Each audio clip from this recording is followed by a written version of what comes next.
Welcome back to another video. So generative AI, what generative tool will output the best texture? And let's take a look over here at the case study. This will be the case study chair. As you can see, this has various patches of textures, and this I consider this to be a good example. Now, regarding the original mesh that I currently have over here, we're going to find that available on Artec 3D. And we're going to see that this will be available under the Creative Commons license v4. So we have the file format, and I added over here the OBJ file. Now, based on this model, I generated the following views. So this will be a front view, and we see that this has been rendered at 4K texture. We see over here the resolution. This will be the back view. This will be the top. This will be the bottom. And this will be the side view. Some of the generative AI tool will ask for this kind of views, so front, left, right, and back, for example, Tripo, while other generative tools such as CSM, Common Sense Machine, will ask for perspective images. So something like this, we have one perspective image, a second one over here that will highlight the bottom, and one like this. And one with the camera slightly aligned like this. And this will be the other side view. So these are the case study images. So let's take a look at the output. Now we're going to start over here with the 3D scan model. If I will go within shading, we're going to see that the model will look like this. And if I will check the texture within Blender, we're going to see that this will be the texture. So it will be patchwork chair, and we see over here that this will be an 8K by 8K pixel resolution, and we see how that has been unwrapped.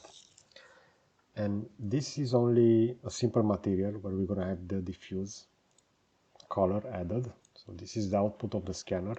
We see over here, for example, on this pattern that it is a bit blurry, so how that Artec scanner fit that in. But we see over here various texture patterns on the model. So we see over here this shape, and we're going to have those elements over here on the front and over here on the back as well. Now let's take a look at the model outputs. So the first one over here will be CSM. As we can see, this will be CSM1. If you're going to take a look over here at the texture, we're going to see that the texture output quality is not that high definition. If I'm going to check over here, the maps will automatically be named albedo for the base color, so for the diffuse within CSM. And we see over here that the resolution will be like this. So 1024 by 1024 pixels. Now, if I'm going to jump over here on the platform within CSM, this will be the first model. And we see over here that I added the original images, which will be the following. So the views, the front, back, top, bottom, and one from the side. And this will be the output model. In this case, we see on the bottom how it was filled like this. So even though it applied that texture over here, there are some weird texture over here. Now, CSM is the only tool that has this retexture feature. And as we can see over here, we're going to have also a small introduction. So this will be the workflow. And let's make the tour together to understand how we can retexture this. So I'm going to hit next. We're going to see all the tools over here. So the first one will be orbit, pan, and zoom. The second one will be color brush, and we have over here image brush. And we can use this image brush, we can load an image, and we can have it retextured. We see over here the image brush, so we can use the image brush to paint the render image, which is over here on the right, onto the model viewed on the left. We can also generate an image over here, as we can see, creative upscale, generate from scratch, or we can import one image, and we can also play around with the creativity. Now, since the main goal of this is to recreate the 3D model as accurate without adding any creativity, this will not be used within this case. We can also upload an image over here. As we can see, you can also upload your own image, which is often the best way to add specific details. In this case, we see like text and logo, but we can also use it to paint this. We can also align the image.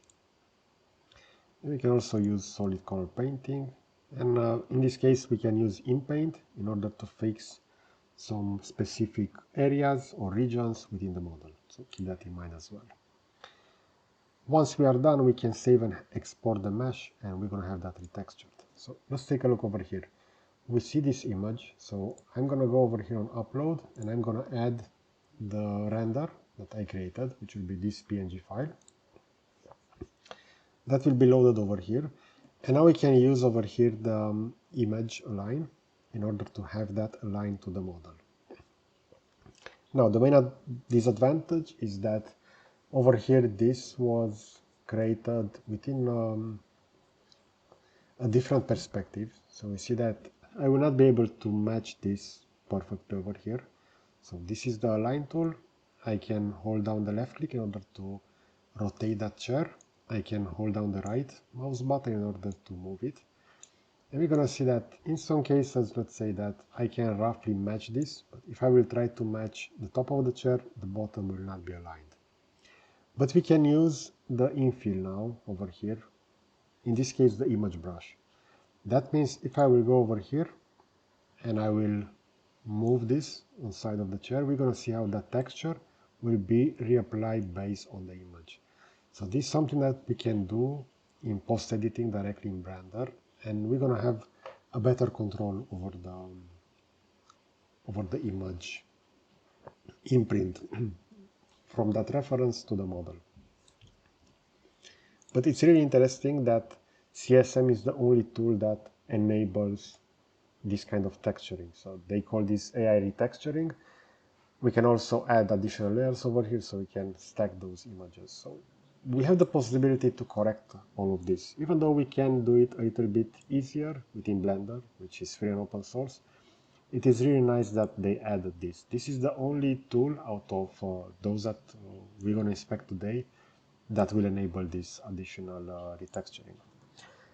So the only drawback is that the textures will only be, in this case, quite low. As we can see over here, the output for the albedo will only be like this. So 1024 by 1024 pixels. Compare that with the 3D scanner that had the following image over here. So this is roughly 64 megabytes. And over here we're only going to have around 2. Now let's further inspect the models created by CSM, because I also added the different images. We see over here the ones with perspective, and this is the output. In this case, the shape of the chair is well defined, but we see how those textures have not been properly aligned. And the small details like this section where we had those yellow elements will no longer be present within this model. Over here within the preview, as we can see, this will look really good because this is the image that we're going to add to the software. So these are the front view and the perspective view that were inputted to the software. But after we're going to open the model, we're actually going to have that 3D model loaded over here. So let's further analyze those within Blender. And we see them over here. Over here, it added some red elements, even though it should have been like this. And we see that that pattern within all of those models. So overall, the only drawback of CSM is that the current texture output is quite low compared to the other. But again, this is the only solution that further allows us to do that retexturing. So that's a big plus within the other tools. Now, also the chairs over here, I didn't scale those. So this is the real size of the chair that was 3D scanned. And these are the ones generated by CSM. So we're going to see that regarding the size, all of the generated models will be quite similar in size, as you can see over here. Those with Vizcom will be a little bit larger than the other. This one is a little bit shorter, but We see over here those with Tripo will maintain the same proportions. Those with CSM, again, the same proportions. So a really big thumbs up to all the tools for this. Now, let's jump to the others. So this will be with Tripo. I also want to jump over here and have those open. So this will be the first one. We see over here it doesn't have that HD texture.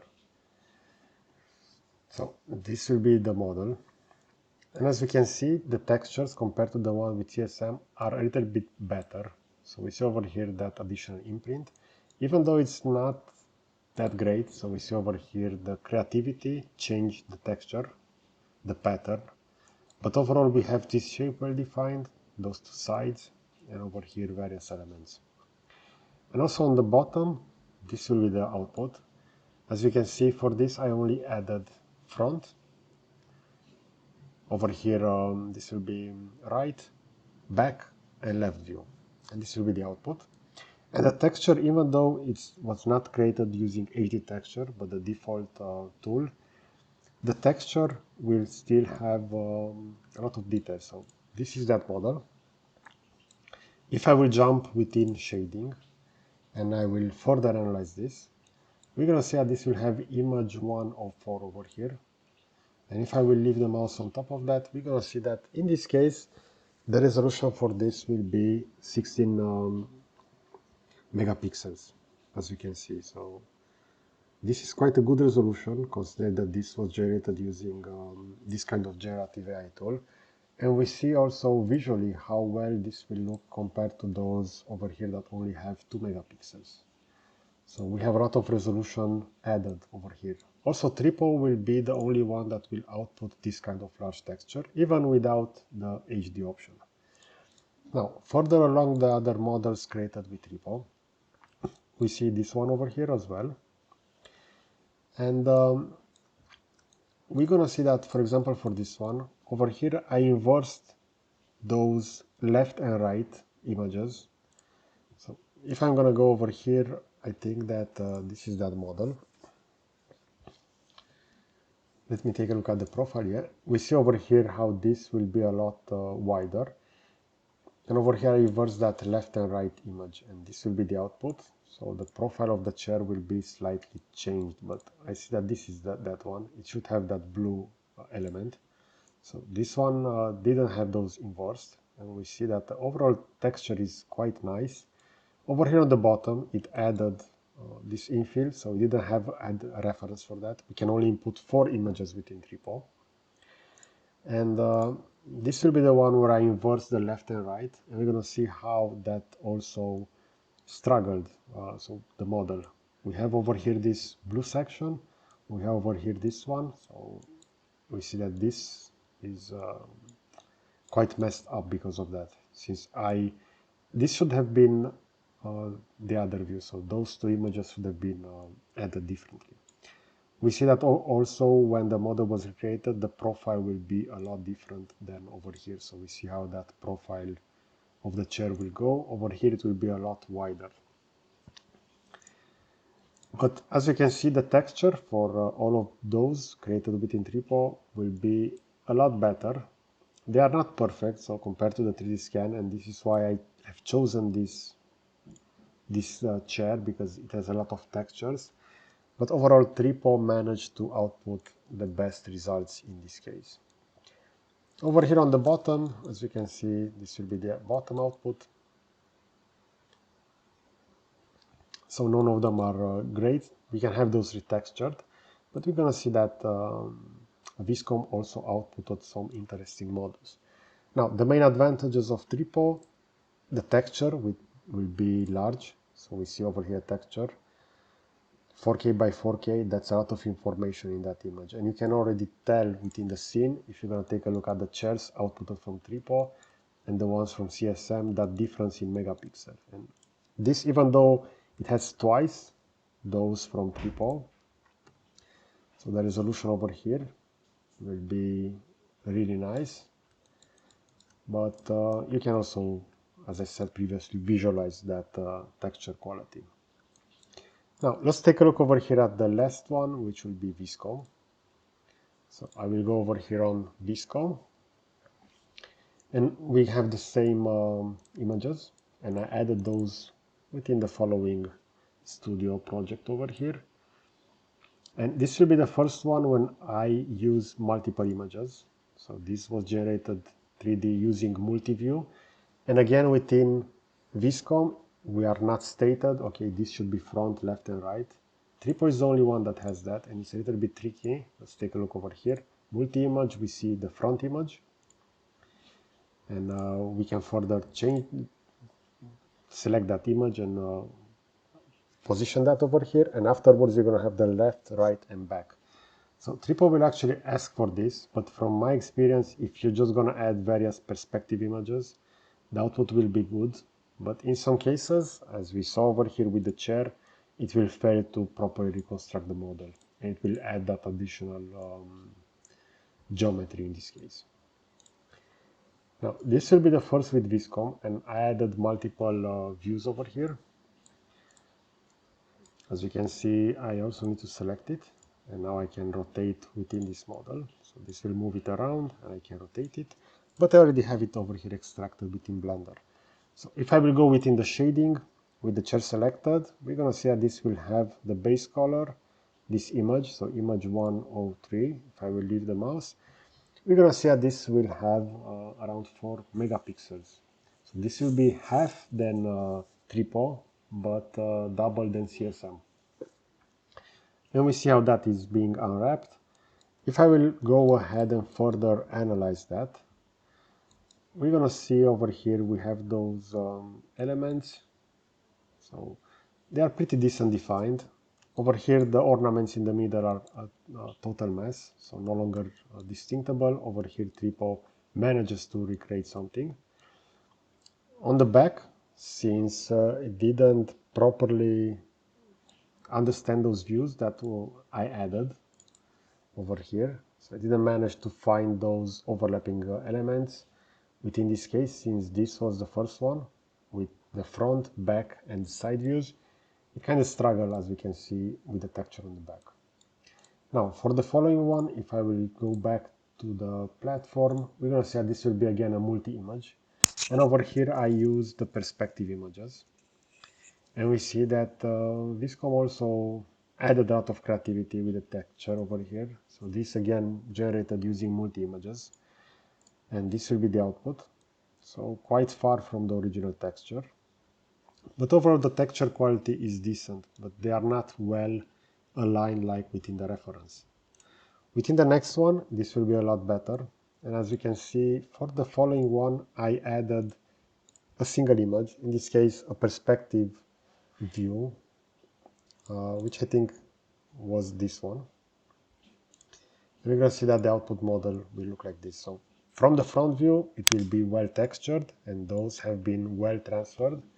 We see over here this pattern, the one over here, the section with the brown and the blue on the sides, and so on. But on the back, this will be completely off. This is mainly due to the fact that this was only created using a single image. So as you can see the naming, this was a smooth, so generate 3D detail smooth. I also use the same image to generate one that has been set to sharp. So let me select that and interact with it. Again, this will be a perspective view similar to this one. And we see how those patterns were well defined. Over here we have a little bit of overlapping for the blue section.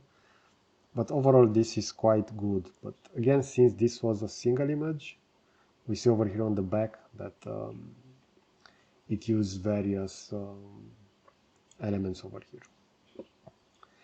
I'm still impressed that it added over here those back elements. Maybe it was based on the previous one. I'm not sure exactly how Vizcom works in the background and if those were also used within this one. And the last one will be the following. And we see over here that the texture in this case will be a total mess, but this was using the back view.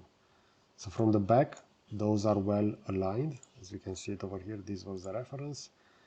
But within the front, it didn't know exactly how to texture this, and this will be the output. But again, I'm really impressed with all the models. And Tripo has the best output, but keep in mind that this is the only one that will have those 4K by 4K pixel for the resolution of the image, and that will give it a lot of, let's say, a huge advantage over the other. CSM will have the lowest texture, but they also will be the only tool that will allow you to further investigate the texture directly on the platform. So within Vizcom, I don't have the possibility to do that. I can go ahead and I can have this enhance and refine and so on, but it will be a little bit different. And within Tripo, again, I can just visualize a texture, I can see it untextured, and I can export it. I can do a reprocessing, but I can't go ahead and intervene directly onto the texture output over here on the platform. Okay, so I'm really curious what's your opinion regarding this, because I will summarize this. I think that all the models did a great job, and this is why I've chosen for this video only these tools, because they also are the one that will work with multi-images reference. And I really wanted for this case study chair, as we have so many details over here, to have models that will enable those multi-images. Okay, so let me know in the comment section what is your opinion regarding this. I will also position a similar video over here on the left side, and also subscribe button to the right. So that's it. Thanks for watching.